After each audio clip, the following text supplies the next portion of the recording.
5월 26일 수요일 하나님께서 저희에게 주시는 말씀은 출애굽기 22장 1절부터 15절까지의 말씀입니다. 하나님의 말씀입니다. 사람이 소나 양을 도둑질하여 잡거나 팔면 그는 소 한 마리에 소 5마리로 갚고 양 한 마리에 양 4마리로 갚을지니라. 도둑이 뚫고 들어오는 것을 보고 그를 쳐 죽이면 피 흘린 죄가 없으나 해 돋은 후에는 피 흘린 죄가 있으리라. 도둑은 반드시 배상할 것이나 배상할 것이 없으면 그 몸을 팔아 그 도둑질한 것을 배상할 것이요, 도둑질한 것이 살아 그의 손에 있으면 소나 나귀나 양을 막론하고 갑절을 배상할지니라. 사람이 밭에서나 포도원에서 짐승을 먹이다가 자기의 짐승을 놓아 남의 밭에서 먹게 하면 자기 밭의 가장 좋은 것과 자기 포도원의 가장 좋은 것으로 배상할지니라. 불이 나서 가시나무에 댕겨 낯갈이나 거두지 못한 곡식이나 밭을 태우면 불러온 자가 반드시 배상할지니라. 사람이 돈이나 물품을 이웃에게 맡겨 지키게 하였다가 그 이웃의 집에서 도둑을 맞았는데 그 도둑이 잡히면 갑절을 배상할 것이요, 도둑이 잡히지 아니하면 그 집 주인이 재판장 앞에 가서 자기가 그 이웃의 물품에 손댄 여부의 조사를 받을 것이며, 어떤 잃은 물건, 즉 소나 나귀나 양이나 의복이나 또는 다른 잃은 물건에 대하여 어떤 사람이 이르기를 이것이 그것이라 하면 양편이 재판장 앞에 나아갈 것이요, 재판장이 죄 있다고 하는 자가 그 상대편에게 갑절을 배상할지니라. 사람이 나귀나 소나 양이나 다른 짐승을 이웃에게 맡겨 지키게 하였다가 죽거나 상하거나 끌려가도 본 사람이 없으면 두 사람 사이에 맡은 자가 이웃의 것에 손을 대지 아니하였다고 여호와께 맹세할 것이요, 그 임자는 그대로 믿을 것이며 그 사람은 배상하지 아니하려니와, 만일 자기에게서 도둑 맞았으면 그 임자에게 배상할 것이며 만일 찢겼으면 그것을 가져다가 증언할 것이요, 그 찢긴 것에 대하여 배상하지 아니할지니라. 만일 이웃에게 빌려온 것이 그 임자가 함께 있지 아니할 때에 상하거나 죽으면 반드시 배상하려니와, 그 임자가 그것과 함께 있었으면 배상하지 아니할지니라. 만일 새낸 것이면 새로 족하니라. 아멘. 출애굽기 22장은 재산권 그리고 사회 도덕적 의무에 관한 법과 규례를 언급하고 있습니다. 형식은 만일 누가 어떻게 하면 이렇게 하라 하는 그 판례법의 형식으로 소개가 되는데요. 오늘 본문은 사유재산권에 관한 법을 말하고 있습니다. 도둑이나 사람의 부주의로 인해서 또는 의도치 않은 분실이나 여타의 사고로 인해 발생한 재산상의 피해를 어떻게 처리할 것인가에 대한 부분과 그 재산의 권리를 보호하려는 목적으로 이 법이 제정되었습니다. 우리가 바로 전에는 생명과 관련되는 법에 대해서 살펴봤는데 이제 오늘부터는 재물과 관련되는 법을 살펴보도록 하겠습니다. 생명과 관련되는 법도 중요하지만 이 재물, 재산과 관련되는 법도 아주 중요하거든요. 그 내용을 함께 살펴보도록 하겠습니다. 1절부터 4절까지의 말씀은 도둑들의 침입으로 발생한 그런 재산에 대한 피해에 관한 법입니다. 그 내용을 먼저 보겠습니다. 1절 보시면은 사람이 소나 양을 도둑질하여 잡거나 팔면 그는 소 한 마리에 소 5마리로 갚고 양 한 마리에 양 4마리로 갚을지니라. 어떤 사람이 소나 양을 도둑질했을 때 그때 어떻게 하는가? 잡히면 갚아야 되겠죠. 근데 갚는데 소는 5배로 갚고 양은 4배로 갚아야 된다. 지금 소하고 양이 조금 다릅니다. 배상 양식이. 아마도 이스라엘 사회에서 소가 양보다 더 중요한 경제 수단이었기 때문에, 그리고 재산으로서 더 큰 가치가 있기 때문에 이렇게 배상 양이 다른 것이 아닌가 싶습니다. 그리고 2절부터 4절까지 이 도둑에 대한 정당방위 그리고 도둑질한 것에 대한 배상 어떻게 해야 되는가. 2절 보면은 도둑이 뚫고 들어오는 것을 보고 그를 쳐 죽이면 피 흘린 죄가 없으나, 이때 그 밤중입니다. 이때는 도둑이 뚫고 들어오는 것을 보고 그를 쳐 죽였다는 것은 밤중에 자고 있을 때 갑자기 도둑이 들어온 것을 인식하고 그때 그 도둑을 보고 혹시 그를 쳐 죽이면 피 흘린 죄가 없다 하는 거죠. 그러니까 밤중에 침입해오는 도둑에게 폭력을 행사해서 다치거나 죽게 했을 때 그때 법적 책임이 이 주인에게 없다 하는 거죠. 그런데 해가 돋은 경우는 다릅니다. 3절에 보시면은 해 돋은 후에 피 흘린 죄가 있으리라. 이 말은 뭐냐면 해가 돋았다는 것은 도둑이 들어오는 것을 인식하고 그를 보고 봤다는 거죠. 그래서 의도적으로 만약에 죽인 경우에는 피 흘린 값을 묻는다 하는 거죠. 그런데 뭐 어떤 경우든 도둑은 반드시 배상할 것이나 배상할 것이 없으면 그 몸을 팔아 그 도둑질한 것을 배상할 것이다. 침입해오는 도둑에게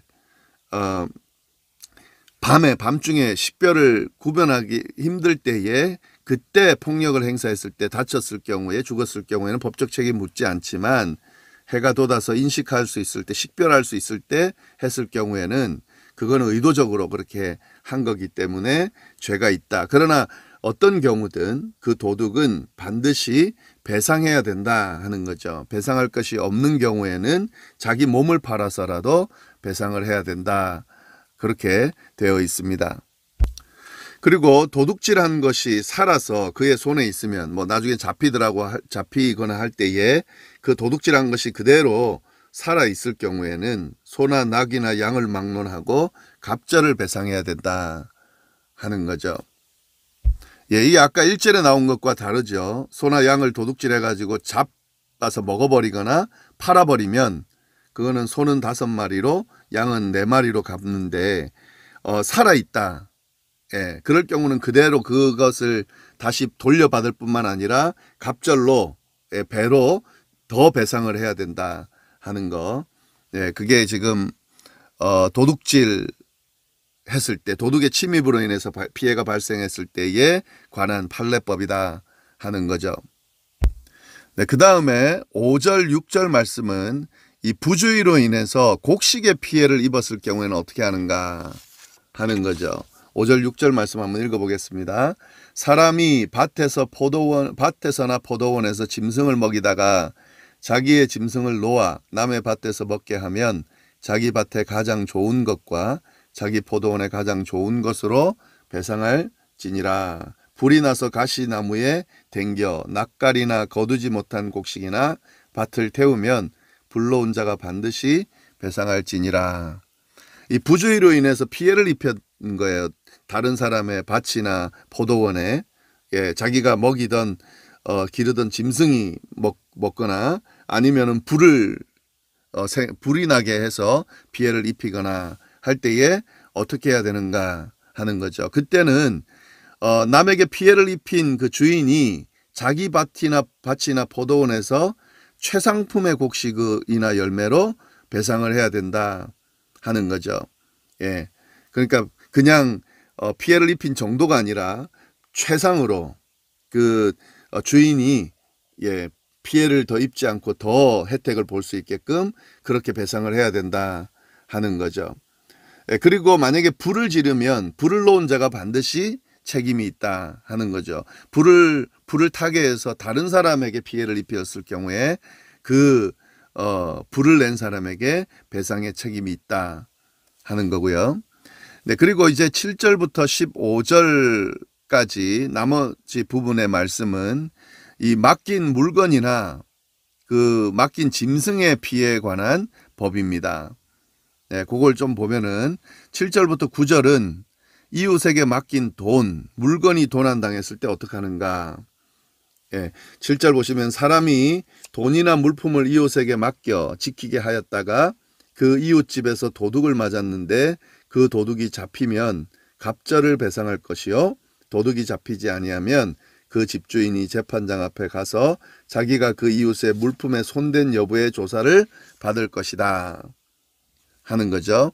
그러니까 물건을 맡겼는데 그걸 도둑을 맞아버린 거예요. 그랬을 경우에 도둑이 잡히면 그 도둑이 갑절을 배상하지만 만약에 도둑이 잡히지 않으면 그 빌려간 또 맡은 그 이웃이 배상을 해야 된다 하는 거죠. 근데 그때 배상을 할 때는 그냥 배상을 하는 것이 아니라 재판장 앞에 가서 그 돈이나 물품에 손댔는지 안 됐는지 여부를 조사를 받아서 도둑이 든 건지 아니면은 그가 돈이나 물품을 숨겨두고 거짓말한 것인지 그 재판장의 판단에 따라서 결정하는 거죠. 그래서 만약에 도둑이 든 것이 맞을 경우에는 이웃이 결백하다, 법적 책임이 없지만 그가 돈이나 물품을 도둑질한 것이라면 갑절로 배상을 해야 된다 하는 거죠. 요것도 좀 잘 보면 좋을 것 같고요. 그리고 9절 말씀의 경우는 조금 다른데요. 어떤 이른 물건, 즉 소나 낙이나 양이나 의복이나 또 다른 이른 물건에 대하여 어떤 사람이 이르기를 이것이 그것이라 하면 양편이 재판장 앞에 나아갈 것이요 재판장이 죄 있다고 하는 자가 그 상대편에게 갑절을 배상할지니라. 그러니까 소나 낙이나 양이나 의복이나 어떤 이런 물건을 잃어버렸을 때 이제 누가 주인인지 모르는 거죠. 이게 내 거다라고 했을 때에 재판장 앞에 나가서 재판장이 판단을 하는 거죠. 어떤 것이 진짜 주인의 것인지 그거를 좀 정확하게 판단할 수 있도록 하는 거죠. 그리고 재판장이 이거는 이 사람이 주인이고 이건 저 사람이 훔친 물건이다 라고 했을 때는 그 사람이 배상을 하는 걸로 그렇게 재판을 한다 하는 건 재판 규정이 잘 나와 있습니다. 네, 그리고 10절부터 13절 말씀은 이웃에게 맡긴 짐승의 상에 관한 법인데요. 한번 보면은요. 10절 말씀입니다. 사람이 낙이나 소나 양이나 다른 짐승을 이웃에게 맡겨 지키게 하였다가 죽거나 상하거나 끌려가도 본 사람이 없을 경우에, 그러니까 맡기가 그 맡겨놓은 낙이나 소나 양 가축들을 죽거나 사거나 끌려갔는데 그때 본 사람이 없는 거예요. 그럴 경우는 어떻게 하는가? 두 사람 사이에 맡은 자가 이웃의 것에 손을 대지 아니하였다고 여호와께 맹세할 것이요 그 임자는 그대로 믿을 것이며 그 사람은 배상하지 않아도 된다 하는 거죠. 그러니까 피해가 발생했지만 아무 본 사람이 없는 거예요. 그리고 짐승을 맡은 사람이 자신이 결백한 경우에 하나님 앞에 맹세하면서 내가 뭐 이렇게 숨기거나 도둑질한 게 아니다. 누가 가져갔는지 모르겠다라고 맹세하면 그럴 때는 배상의 책임을 면하게 되는 거죠. 그리고 그 짐승의 주인은 그 맹세를 믿어야 한다 하는 거죠. 그렇지만 짐승을 맡은 자가 도둑을 맞았으면 주인에게 배상을 해야 된다. 12절 말씀요. 만일 자기에게서 도둑 맞았으면 그 임자에게 배상할 것이다. 그러니까 도둑 맞은 걸 아는 거죠. 그럴 경우에는 배상을 해야 된다 하는 거죠. 여기서 하나님 앞에 결백을 맹세한다. 이게 그냥 말로 하는 거짓말로 할 수 있죠. 그러나 지금 이 당시에 이스라엘 백성이 하나님 앞에 맹세하는 것은 하나님이 직접 보고 계시기 때문에 거짓으로 맹세할 수가 없는 거예요. 그리고 이 맹세가 거짓일 경우에는 하나님의 심판이 임한다고 생각을 했기 때문에 하나님 앞에 맹세한다. 내가 결백하다라고 말하는 것은 믿을 수밖에 없는 거다 하는 거죠. 그리고 13절 만일 찢겼으면 그것을 가져다가 증언할 것이요 그 찢긴 것에 대하여 배상하지 아니할지니라. 여기 찢겼으면은 뭐냐면 이런 다른 들짐승에게 그 가축이 상처를 입은 거예요.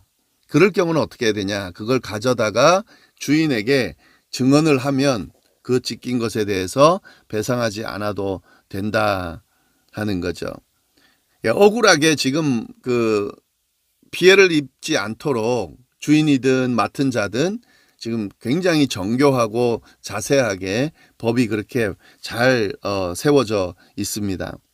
네, 그리고 14절 15절은요. 이웃에게서 빌려온 짐승의 상에 관한 법이다 하는 거죠. 만일 이웃에게 빌려온 것이 그 임자가 함께 있지 아니할 때에 상하거나 죽으면 반드시 배상한다. 예, 이웃에게 빌려왔을 때에, 예, 이거는 아까 맡은 것과는 좀 다르네요. 그죠? 예, 이웃에게 빌려온 것이 그 임자가 함께 있지 않을 때에 상하거나 죽으면 그때는 반드시 배상을 해야 되고, 만약에 그 임자가 함께 있을 때, 그때 같이 있는데 어떻게 뭐 도둑을 맞거나 상하거나 죽으면 그때는 배상하지 않아도 된다. 그렇게 지금 되어 있습니다. 예, 그러니까 빌리는 대가를 정당하게 지불했기 때문에, 예, 그걸로 족한 거죠. 예, 그 다치는 것까지 어떻게 책임질 수가 없는 거죠. 그러나 집주인이 없을 때에는 그때는 배상을 해야 된다 하는 거죠.